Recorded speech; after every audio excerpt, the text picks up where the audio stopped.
طالبانو ورونو لږ به د عمر رضی الله عنه مناقبو باندې بحث وکړو چې عمر رضی الله عنه څوک و.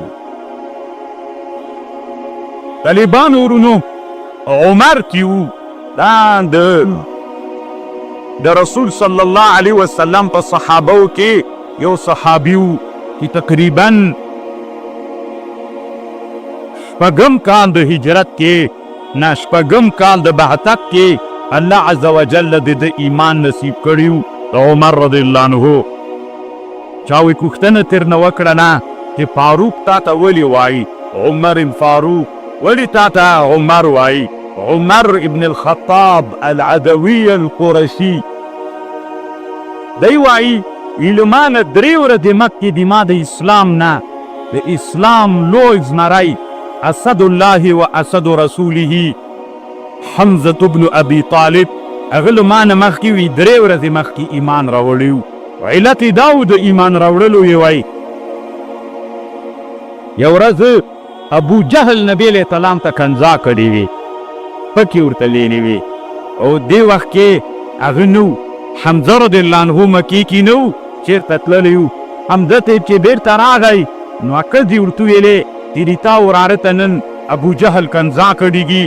نو دی ډېر سجا سړی و حمزه. نو حمزه رضی الله عنه چې خبر سو نو غوث ورسره و او مسجد د بیت الله کې کافران ناست ول. نو دی راغی ورته چې دې مسجد ته راغی دا قوس یې داسې نیولی و داسې تکیه یې پرې کړې وه راغی ودرېده او د ابو جهل ته یې په دې مجلس کې بد وکتل. نو ابو جهل پوه سو چې دې سړي ما ته اراده ښه نه ده اراده یې راته خرابه ده. نو بیا یې ابو جهل ورته ویلي ای ابا عماره ولې داسې بد راته ګورې. لنډې دا الله سره واچول سو او ابو جهل یې طالبانو په پته باندې ویني که زوبل سو. نو شخړه وسوله خو دا شخړه د قریشو زه په قراره کړله ځکه د قریشو کې د دوه لویو خلکو چې یو ابو جهل و او یو حمزه رضی الله عنه دواړه مشران خلک ول. دوی نه غوښتل چې دا شخړه پیدا سي او شخړه یې قراره کړله. حمزه رضی الله عنه په دې وخت کې رسول علیه السلام د ارقم ابن ارقم المخزومي دا بنو مخزوم چې ول دا په قریشو کې یوه قبیله وله. د ابو جهل هم مخزومي و د بنو مخزوم د قبیلې نه و. د اسلام اولینۍ مدرسه خو پټ شکل باندې طالبانو دغه ارقم ابن ارقم کور و المخزومي د ده په کور کې رسول الله و. نو حمزه رضی الله عنه لاندلو مجلس نه وروسته الله زړه راواړل. الله پاک مقلب القلوب ده. الله پاکه ثبت قلوبنا علی دینک. طالبانو څومره کفر و رسول علیه السلام سره ورانه وه خو بعد الله اراده د خیر ورته وکړه نه من یهده الله فلا مضل له. دا ترمذي کې راځي وایي مشکات شریف کې د انسانانو زړونه بین اصبعی الرحمن دي اړی یې را اړی یې د زړه ته الله اراده د خیر وکړله روا یې راو. اوس څه وایي وی رسول الله چېرته ده لنډې دا دارالارقام ته راغی. الله عز وجل د حمزه رضی الله عنه ایمان نصیب که. درې ورځې د ایمان لا وتلي نه دي. دې مجلس کې عمر صاحب هم ناست ده. الله حمزه رضی الله عنه ایمان نصیب که. طالبانو ورونو الله عز وجل مو هغه ته بوځه دا څه ورته وایي حج عمرې ته دا د عبدالله بن ارقم کور کې ده دا د صفا غونډۍ سره یو خو مروه ده یو صفا ده دلته د جي سره د جبل ابي قبیل طرف ته دا کور دلته و. باب د بنو شیبه ورته وایي دې جي کې دا د عبدالله بن ارقم کور و.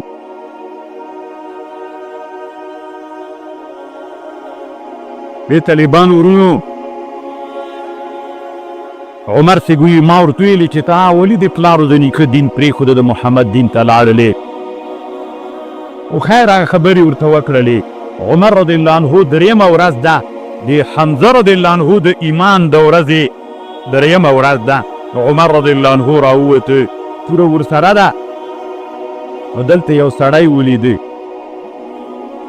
دا مخزومي د طالبانو دا بنو مخزوم چې ول دا د عمر ته ماماګان ول، دا ابو جهل هم د عمر ته ماما و، نو دوی ماماګانې ول بنو مخزوم.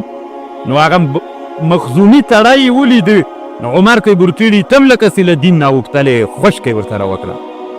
نو هغه ورته ویلې عمر ته یې ویلې، خو د عمر ته برور طالبانو زید بن الخطاب طالبانو له عمر ته نه مخکې ایمان راوړی.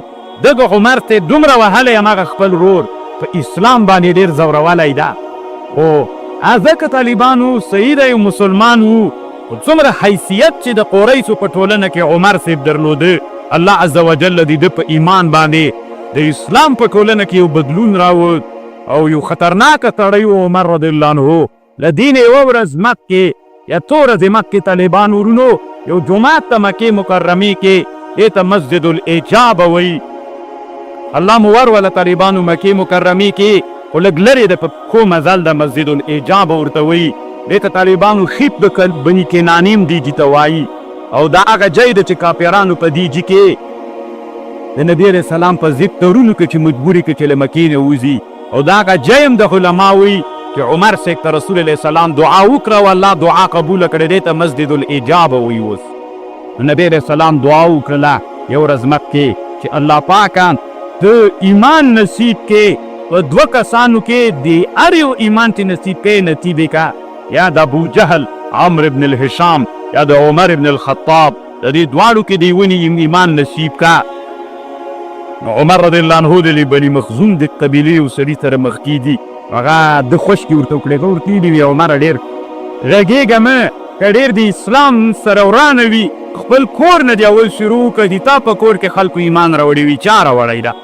زوم مو ایمان راوړی سعید بن زید رضی الله عنه چې هغه د ده خور ورته ناسته وه، او د تا خور فاطمه بنت الخطاب دې دواړو ایمان راوړی. عمر رضی الله عنه را روان سو چې غوږ یې ونیو چې قرآن په کور کې ویل کېږي، زید ده عمر ته خور ده. هغه زمانه کې عادت دا و چې کوم انسانانو به مخکې ایمان راوړی و، هغوی به قرآن زده کړي، بیا به یې کور ته پټ پټ ورلېږه. دلته خباب ابن ارت یو صحابي ده، د سابقینو الاولیینو نه ده، دی هم په دې کور کې ناسته. عمر ته چې دروازه وټکوله وایي من؟ وی عمر. دوی ورخطا شول، خباب ابن ارت چېرته پټ شو. وی دا اوس موږ دا غوږ ونیو چې ویلې او وار یې پې باندې وکړه په سعید ابن زید باندې. سعید ابن زید یې داسې راونیو، عمر صاحب په مځکه یې ویسته چې چپه یې کړ، نو ښځه یې ورغله، دا خور یې داسې سر نه راولیو، نو د دې خوله وینې سوله، نو خور یې خوشکې ورته وکړې، ځکه د پلار لور وله، نو دواړه عمري ماده کې پکې پرته وله، په دې کې وله شخړه یې سوله. نو عمر ته دا خور باندې ډېر وار ونه کړه، ځکه کده وه هغوی عرب ممکن د شهامت و، نو کټ یې ښیو په دې کټ کې کېناست. الله اراده وکړه چې الله پاک د عمر رضی الله عنه زړه چې د اسلام ترې په دښمنۍ تېر کړی و. که نه تاسې چې تاریخ وګورئ چې خپل ورور زید کرې په هغه زمانه کې چې ایمان نه و راوړی چې یې کړي ول، الله اراده ورته د خیر وکړله، نو ورته ویلي دا شی مو ویلې دا اوس اسپارک دوی پټه کړې وله. یا یو روایت کې راځي کته پرته وله تې روا کې کله بیت ورته ویلې ته نجک یې دی نه ترې راخیستلی. بې طالبانو دې ته اړ کړه چې غسل پې باندې وټ، لا یمسته الا المطهرون. بې طالبانو غسل ته اړ کړ. اعلاء سنن کې ظفر احمد عثماني صاحب لاندې حدیث استدلال کړی، وروسته امام بخاري طالبانو په دې مسله شخړه لري چې جنوب قرآن ویللی چې که یې نه شي ویللی. نو د امام بخاري رایه دا ده چې جنوب قرآن ویللی چې زموږ د طرف نه بیا ورته جواب یو دغه درتي چې دې څه اړ کړه لا یمسو الا المطهرون. قرآن چې راواخیسته عمر رضی الله عنه بسم الله الرحمن الرحیم ځان ته راوایي اسماء طیبة طاهره، څه ښه نومونه دي. عربو کې دا نه و طالبانو یو نوی انقلاب و بدلون راځي. یا دا یې راواخیسته طه ما انزلنا علیک القرآن لتشقى. داسې ځان سره وایي طالبانو د زړه کې یو انقلاب راځي. یو دنې غږ وکړه زه اسلام راوړم. رسول الله چېرته ده؟ دوی ته خو معلومات نه و، خو خاصو صحابو ته د دې معلومات و چې رسول الله به په کور د عبدالله بن ارقم کې و. دوی ورته ویلې چې هغه څنګه چې عمر صاحب وویلې ما اسلام راوړم رسول الله راوتی، خباب ابن عرب چې پټ و رامنډه کړله کوټې ته راغی. عمر رضی الله عنه ته ویلې ابشر خوشحاله ته پرون تا په حق رسول الله دعا کړې او دعا قبوله سوې. اللهم اید الاسلام باحب الرجلین الیک. یا عمر ابن الخطاب ته ایمان نصیب کا، یا عمر ابن الهشام ابو جهل ته ایمان نصیب کا. عمر رضی الله عنه را روان سول، هغه ته راغلل څو ورته وایي د عبدالله بن ارقم کور ته راغلل، دروازه یې کې وټکوله. حمزه ته بېرته هغه ملګري راغلي وي دا خو هغه ده عمر صاحب.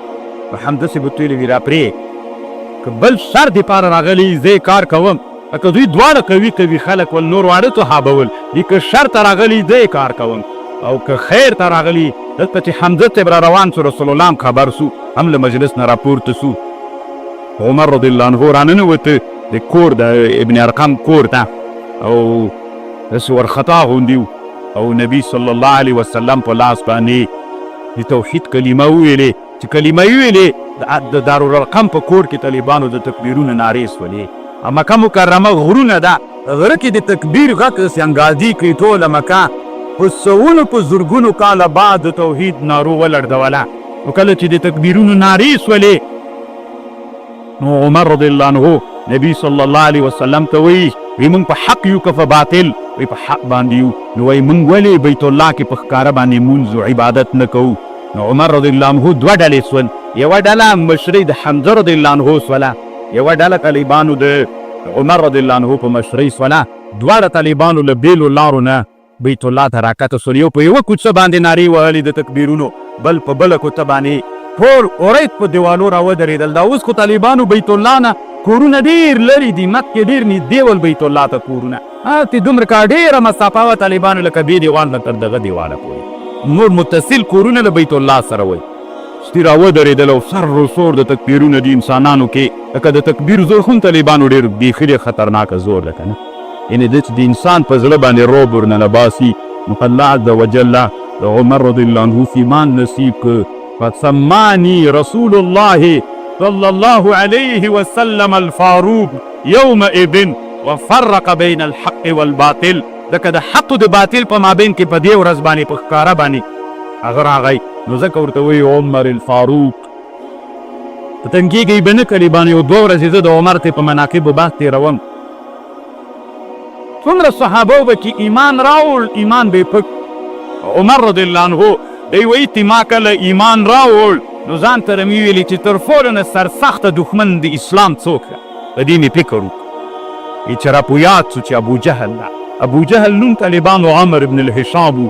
دا خو به د اسلام مسلمانانو به دته ابو جهل ویلي. چې پوه سوم چې تر ټولو نه دی د اسلام لوی دښمن ده. نو وایي ورغللم چې اسلام مې راوړ، وایي ورغلم د دروازه مې وټکه. چې دروازه مې وټکوله ویې راووته راته ویلې خوریا خیرت ته مرحبا، په خیر راغلې څنګه چل ده؟ مل خیر میر نشته ده، خبره ده د اسلام مې راوړ. خبر دې خبره ولې نه عمره جرأتمند سړی و، یعنې اسلام مې راوړ، خبر مې درته راوړ. داسې طالبانو دروازه په زوره راووهله. قبحک الله وقبح ما جئت به. ابو جهل راته ویل له ډاره تېر که ننه و. هغه عمر و طالبانو ورونو چې اسلام یې ډېر داسې. والد رحمه الله به ویلې کوم کتاب کې لیدلي وي 400 کتابونه د عمر صاحب په مناقبو کې په جرمني کې په برلین کې کومه کتابخانه کې چې د په مناقبو کې لیکل سوي مخطوطات لا تر اوسه پراته دي. 400 کتابونه. او یو جرمني لیکلي ول که په اسلام کې د عمر غوندې یو بل عمر راغلی وای نو اسلام به طالبانو د دنیا هغه کوینس ته رسېدلي و چې هلته دنیا پرته ده. عمر نادر عدالت الله عز وجل د عمر رضی الله عنه نصیب کړی و.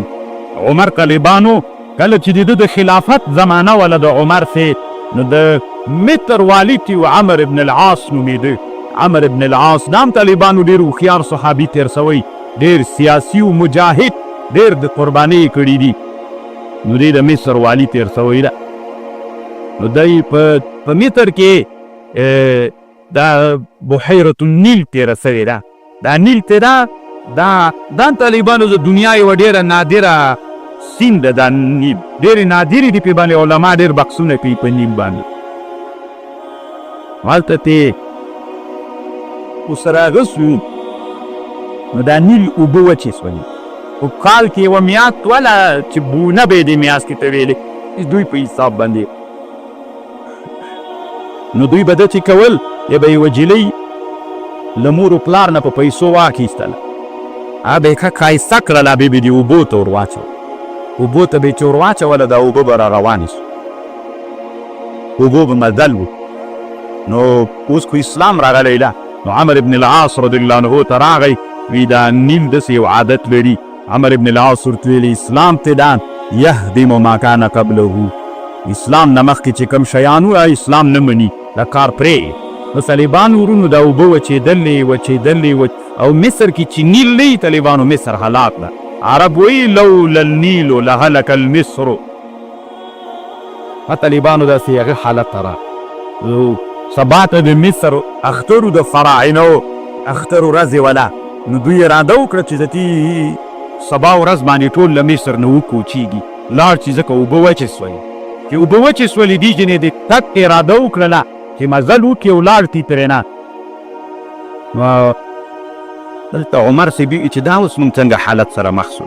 عمر ابن العاص ویلې خلک مې تر نزدیک عمر صاحب ته خط راولېږه، لکه امیر المؤمنین دی خط چې ورته راولېږه، نو ورته ویلې چې داسې چل ده، زه بېرته جواب ورته ولیکه چې ښه کار دې کړی ده چې د جاهلیت خبرې دي، بدعتونه او رواجونه دې ړنګ کړي دي، پرېږده ورک یې که.